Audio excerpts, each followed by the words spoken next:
Hi friends. Welcome to another video. Hope you all find this video useful. In this video I am going to show you how to work faster in Excel by using shortcut keys. So watch the video till end for better understanding. Number 1.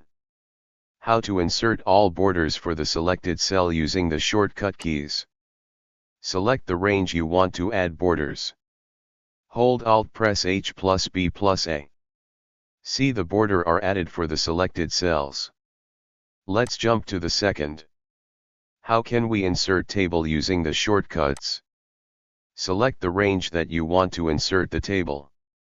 Once the selection is done, press Ctrl plus T, you will get table for the selected range.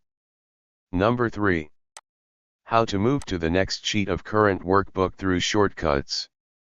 It is easy, just press Ctrl plus page down. See, Ctrl page down takes us to the next sheets of the workbook. Number 4. Now it is time to know how can we move to the previous sheet of the current workbook.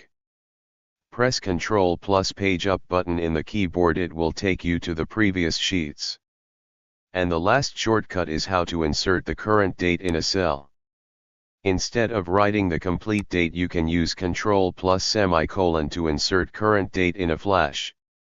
Thanks for watching the video. Please support me by liking the video and subscribing the channel.